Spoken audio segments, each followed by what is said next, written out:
मार्कंडेय ऋषि की कथा। भारतीय सनातन परंपरा में कुछ ऋषि ऐसे हैं जिनका जीवन केवल कथा नहीं बल्कि जीवित दर्शन है।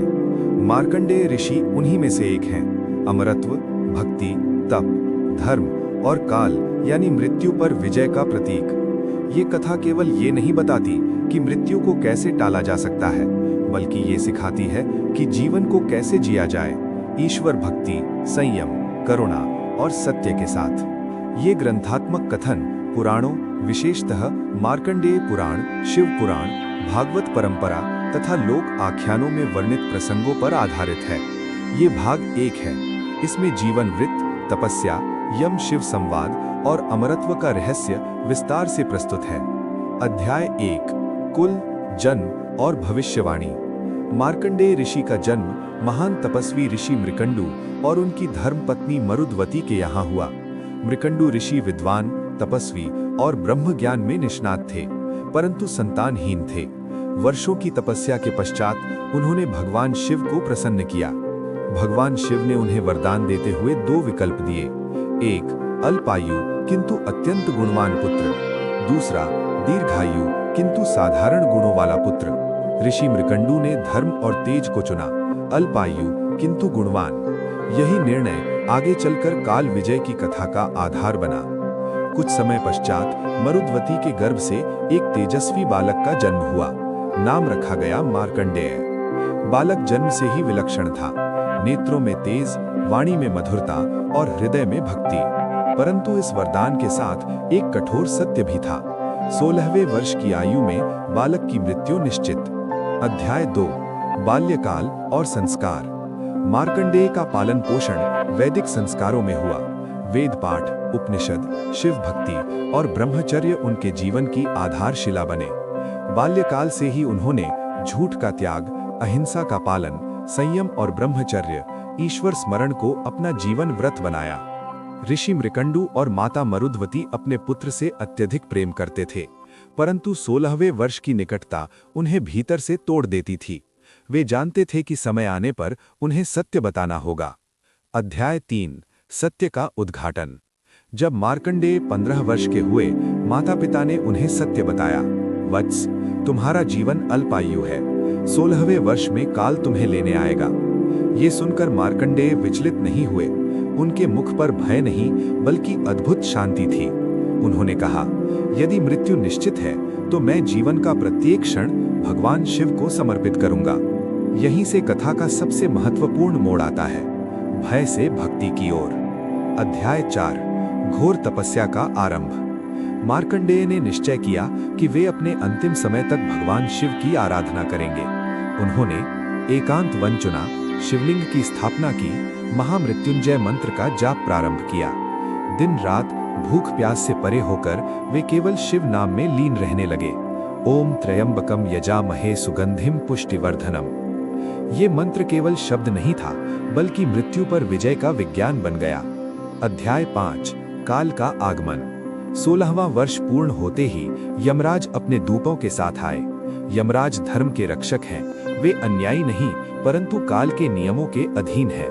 उन्होंने देखा एक बालक शिवलिंग से लिपटा हुआ, ध्यान मग्न, भय रहित। यमराज ने कहा, वत्स, तुम्हारा समय पूर्ण हो चुका है। मार्कंडेय ने उत्तर दिया, मैं शिव का शरणागत हूँ। अध्याय 6, यम शिव संवाद और महाकाल की लीला। यमराज ने अपना पाश फेंका। पाश शिवलिंग सहित मार्कंडेय पर पड़ा। उसी क्षण शिवलिंग फट पड़ा और भगवान शिव महाकाल रूप में प्रकट हुए। त्रिनेत्र ज्वलित, जटा में गंगा, कंठ में नील और क्रोध से कांपता ब्रह्मांड। भगवान शिव ने यमराज को लात मारकर दूर फेंक दिया। शिव ने कहा, ये मेरा भक्त है, जिसने मुझे शरण दी है, उस पर काल का अधिकार नहीं। यमराज ने क्षमा मांगी। शिव ने उन्हें धर्म की मर्यादा का बोध कराया। अध्याय 7, अमरत्व का वरदान। भगवान शिव ने मार्कंडेय को वरदान दिया, वत्स, तुम चिरंजीवी रहोगे, न काल तुम्हें छुएगा न मृत्यु।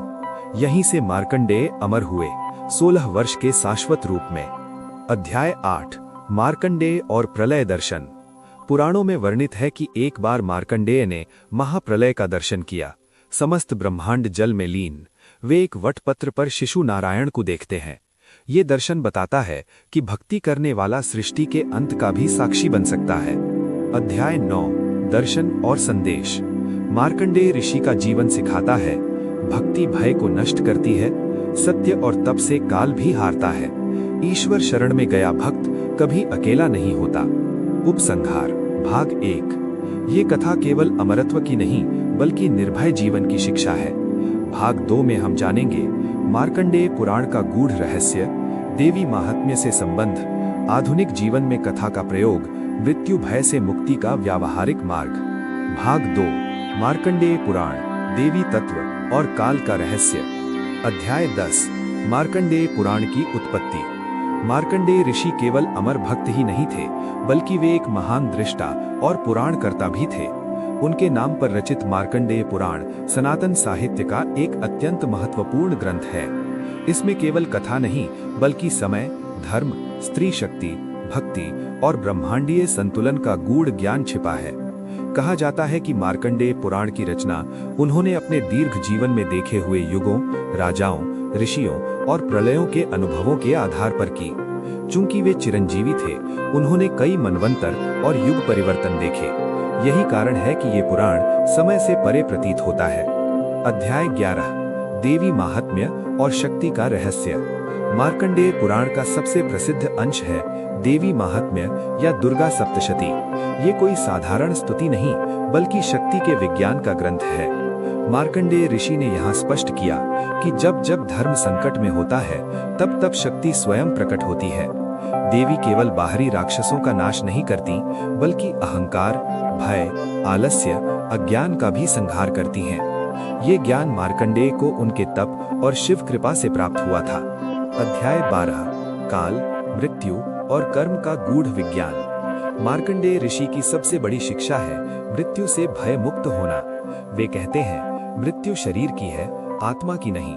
उनके अनुसार काल 3 प्रकार का होता है: स्थूल काल, जन्म और मृत्यु का समय; सूक्ष्म काल, विचारों और कर्मों का प्रभाव; महाकाल, ईश्वर की इच्छा। जो व्यक्ति महाकाल की शरण में होता है उस पर स्थूल काल का प्रभाव समाप्त हो जाता है। अध्याय 13 शिव भक्ति बनाम कर्मकांड। मार्कंडेय ऋषि ने यह भी सिखाया कि केवल कर्मकांड से मुक्ति नहीं मिलती। जब तक कर्म में भक्ति और समर्पण न हो तब तक वो बंधन बन जाता है। उनका जीवन स्वयं प्रमाण है। उन्होंने कर्म किया, तप किया, परंतु अहंकार नहीं रखा। इसी कारण शिव स्वयं उनकी रक्षा के लिए प्रकट हुए। अध्याय 14 आधुनिक जीवन में मार्कंडेय ऋषि की कथा। आज का मनुष्य तनाव से घिरा है, मृत्यु से डरता है, भविष्य की चिंता में वर्तमान खो देता है। मार्कंडेय ऋषि की कथा हमें सिखाती है, भय से नहीं विश्वास से जियो। मृत्यु को स्मरण रखो पर उससे डरो मत। ईश्वर को अंतिम समय का सहारा नहीं, जीवन का साथी बनाओ। अध्याय 15 महामृत्युंजय मंत्र। आज के संदर्भ में महामृत्युंजय मंत्र केवल रोग नाश के लिए नहीं है बल्कि ये मानसिक शांति, भय मुक्ति, आत्मबल का साधन है। मार्कंडेय ने इसे जीवन मंत्र बना लिया था। अध्याय 16 मार्कंडेय ऋषि का संदेश युवाओं के लिए। युवाओं के लिए उनका संदेश सीधा है, जीवन लंबा हो या छोटा, महान अवश्य होना चाहिए। सत्य, संयम और साधना यही अमरता का मार्ग है। उपसंहार भाग 2 मार्कंडेय ऋषि की कथा हमें ये सिखाती है कि मृत्यु अंत नहीं, भय सत्य नहीं, भक्ति दुर्बलता नहीं, सबसे बड़ा बल है। जो शिव में स्थिर है वो काल से परे है। आगे क्या शेष है? भाग 3 में हम जानेंगे मार्कंडेय और कृष्ण का दार्शनिक संबंध, चिरंजीवी होने का आध्यात्मिक अर्थ, मृत्यु के बाद भी चेतना का अस्तित्व, आज के युग में अमरता का सही अर्थ। भाग 3 श्री कृष्ण, चिरंजीवित्व और आत्मा का विज्ञान। अध्याय 17 मार्कंडेय ऋषि और श्री कृष्ण का दार्शनिक संबंध। पुराण परंपरा में मार्कंडेय ऋषि का संबंध केवल शिव भक्ति तक सीमित नहीं है, वे नारायण तत्व के भी गहरे ज्ञाता थे। श्रीमद् भागवत परंपरा के अनुसार मार्कंडेय ने नारायण को बाल रूप में देखा, वही दर्शन जिसे उन्होंने प्रलय के समय वटपत्र पर अनुभव किया था। यहाँ शिव और कृष्ण में भेद नहीं बल्कि एक ही सत्य के 2 आयाम दिखाई देते हैं। शिव वैराग्य और संहार, कृष्ण लीला और करुणा। मार्कंडेय ऋषि ने दोनों को एक ही ब्रह्म के रूप में जाना। अध्याय 18 चिरंजीवी होने का आध्यात्मिक अर्थ। लोक कथाओं में चिरंजीवी का अर्थ